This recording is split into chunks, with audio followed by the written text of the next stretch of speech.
Hello everybody and welcome to Learning at Home with Mrs. V. All right, you thought you got a day off from me. I hope you're tuning in today because we've got some cool math to get to. All right, are you ready? So last week I determined that we were still having a little bit of problems with place versus value. All right, so I'm going to go over that with you again and just to do a little bit of review so you can keep that fresh in your mind. And you can always refer to your binder. All right, your notes are in your binder. So let's get started. All right, place versus value. So we've got this ginormous number, like a lottery winning number. And so we've got to break this number down in order to understand exactly what that means. All right, so we've got 3 million. So I noticed here, hold on, let me stop for a minute. I've got 2 commas. So I know the first comma, I'm going to say 1,000. The second comma, I'm going to say million. Now I don't have the third comma, but that would be billion, and that would be a really good lottery winning. All right, so now I've got to go ahead and read my number. Reading the number is very important to understanding exactly what the number means. All right, so we've got 3,468,215. Did you notice before I said 1,000, I read the number like I would normally read it if it was just by itself. So let me go through that one more time. 3 million, now I've got this part, 468. Notice I said 468 before I say 1,000, 215. All right, now let's go ahead and focus on certain digits within this number. Remember, digit means number, all right?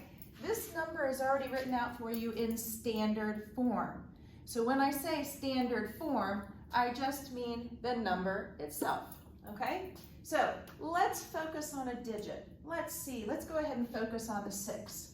So first of all, in what place is the 6? Well, let's take a look. We've got ones, tens, hundreds, thousands, 10,000s. Now, if you have a hard time remembering that, remember in your binder, there is a place value chart that you can refer to. All right, so ones, tens, hundreds, thousands, 10,000s. So the 6 is in the 10,000s place. All right, let me write that out here. All right, that is its place, its position. Just like when you play baseball, you go out onto the field and you have a position that you play. Well, the numbers have a position also, and that is its place, all right? So its place is its position. Now, we've determined its place. Now we have to determine how much is it? What is its value? What is it worth?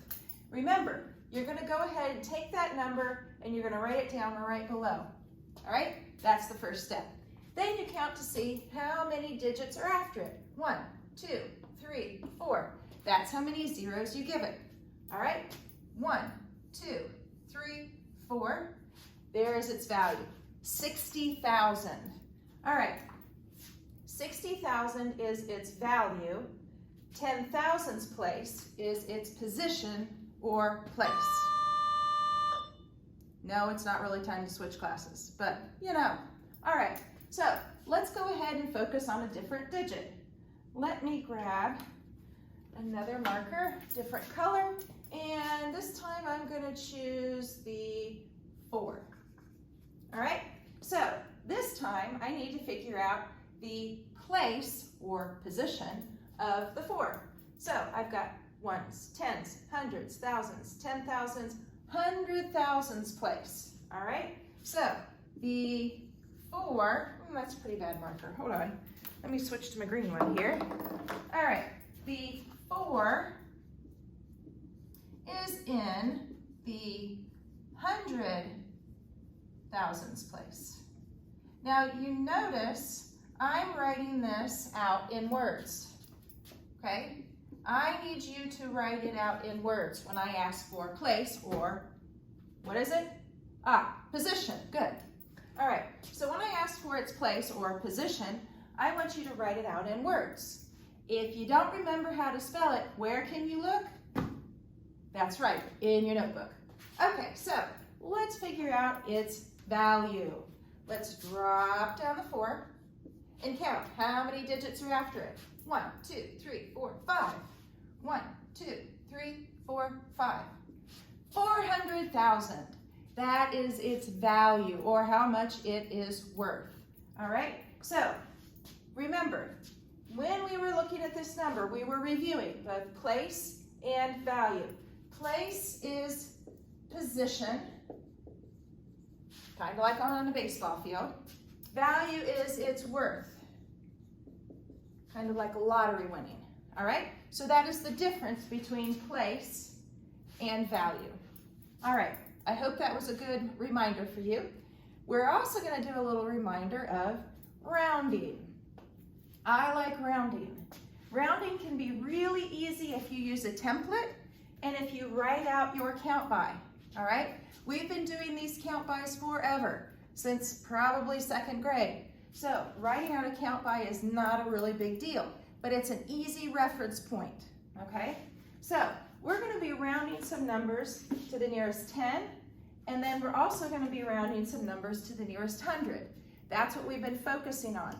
So we'll be talking about thousands when you come back on Tuesday. All right, so let's take a look here. To the nearest 10. Well, we have to figure out our focus number. All right, our focus number here is going to be in the tens place. So 473. Here is our focus. Our focus is the 7, because the 7 is in the tens place. Aha, look at that. We're reviewing what we just did over here. I wonder why we learned that first. To make this easy. All right, so we've got the tens. We've got 7 of them. 7 tens, or what is its value? 70, you're right. So I'm going to come down here and circle my 70. The 70 is going to be important for your rounding template. So now what we're going to do is we're going to take that 470, all right? We need that 70. We're going to put that 70 down here because we're rounding to the nearest 10. And then we've got to plunk that 4 in front of it. So 470 goes at the bottom of my rounding template. So what is the next 10? Well, my next 10, when I jump ahead, is 80, all right? So I'm going to put my 80 up here, and I need my 4 to finish it off. So I've got between 470, 480. That's where this 473 falls. Now, what is smack dab in the middle? Well, when I'm counting on this rounding template, what's smack dab in the middle happens to be 475. So now I have to determine, is this 473 above the middle line or below the middle line? 473. Well, 71, 72, 73, it's going to go right here. So, do we round down, or is it past the point of no return? Well, it's not past the point of no return, so we round down to the nearest 10, which would make it approximately 470. Remember that approximately, those approximately marks? Remember I told you I'm not supposed to teach you that. That's not a 5th grade skill. But if you write that down, you'll look really cool. All right. So it is approximately 470. So now I know what this rounds to. Now, if I look at the next number, don't panic. I know I put more numbers, more digits in this number, but that doesn't mean we treat it any differently. So we're going to take a look at 1,585. Let me grab my eraser here and get ready for my new number. Erase these. Now, having a rounding template is really important, or just writing one out. I mean, it's really easy to write one of these. And it's really going to be a helpful tool. So my next number is 1,585. So I need to find, since I'm still rounding to the nearest 10, I need to find the tens place. Ones, tens, there's my focus. All right, this time I've got an 8 in the tens place. Notice I'm using everything that we just reviewed over here, right here in this number. Okay, so I've got the 8 in the tens place. So what is the value of that 8? You're right, 80. All right, so let me go ahead and circle that. 80. So I know 80 is going to go at the bottom. Then I have to fill in the other numbers. So I've got 1,580. So what's the next 10? The next 10 is 90. Put that up here, add my other numbers, voila, my rounding template. So I have to figure out 1,585. Where does that belong on this template? Well, what's in between 1,580, 1,590? What's smack dab in the middle? You're right, 1,585 is smack dab in the middle. Remember, that is the point of no return. When you get here, you can't go back down. The only thing you can do is go up. All right, so what is the number and where does it belong? Does it belong above the middle line or below the middle line? Neither, it's on the middle line. So we are at the point of no return. We have to go up. So it is approximately 1,590, okay? I could add more numbers on here. What if I added a 2 and a 3 here? Is it going to change the process? It absolutely is not going to change the process because our focus number is still going to be in the tens place. All right, got it? Ready to move on? I bet you are. All right, so now we're going to take our focus to the nearest 100. So a little bit different, at least the place that we're going to look at is different, but the process is still the same. Now, remember, we used a counting by tens chart at the bottom of the screen here in order to do this. Now, this time, since we're doing to the nearest 100, we've got to count by hundreds. So I already have that written out over here for you. And we go from 100 to 900. We're going to need this when we're doing the rounding. So, nearest 100. The first number is 824. We have to determine what's in the hundreds place. Well, the 8 is in the hundreds place. So, let's go ahead and find the value of this 8, and that's going to tell me what to circle down here. So, the value of this 8 is 800. That's going to go at the bottom of my rounding template. Now, my next 100 is going to go at the top of my rounding template. The next 100 is 900. Now, what goes right smack in the middle? Right smack in the middle is 850. All right, so where does 824 belong? Does it belong below the middle line or above the middle line? 824. Well, it belongs below the middle line. So what does it round to? It rounds down. It's not past the point of no return. It rounds down. So it is approximately 800. All right. I hope you see how that rounding template is helpful, but also how this count by can be very helpful. It's also helpful to know place and value of a digit. So now what have I done? I've taken a bigger number for our focus. This time I have 6,782. I have to determine what digit is in the hundreds place.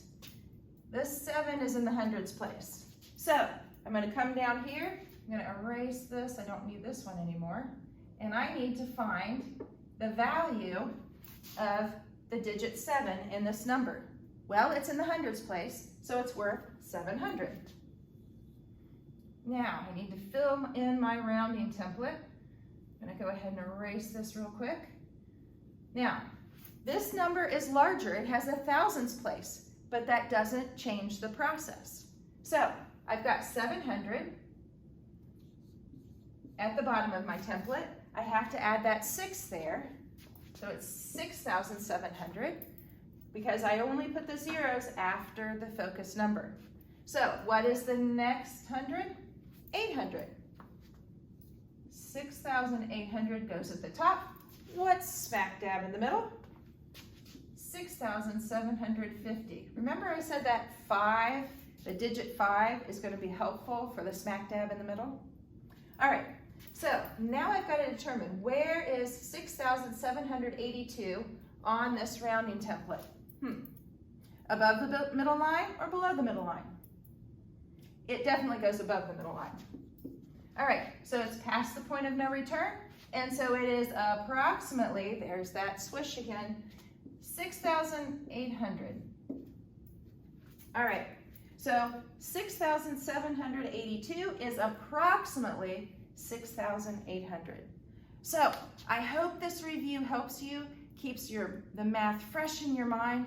You're going to be all ready for Tuesday. I've also added a few other videos that you might want to watch, and I challenge you to play multiplication bingo. Now, it's a really fun game, and your parents are probably going to think you're just playing a video game, but you're going to be practicing those multiplication facts too. So I've got 2 problems that I'm going to write on the board, and if you email me and tell me the answers, you're going to get bonus points. All right, so the first number up for bids, I want you to round to the nearest 10. I want you to try, and remember, even if the number's big, you still have the same focus number for the place. So make sure you're looking in that tens place. All right, so we've got, I want you to try 12,500. Let's do 24. Identify that tens, and this will be a piece of cake. You might also want to write out your tens on your paper and do a rounding template. All right, the next number I want you to focus on to round. This time I want you to round to the nearest 100. All right, let me see, hold on. Let's do 5,872. All right, round that to the nearest 100. If you give me those answers, there's bonus points involved. All right, so I want you to have a great weekend. I want you to keep thinking about math, and I'll see you on Tuesday. So stay focused, stay curious. See you Tuesday.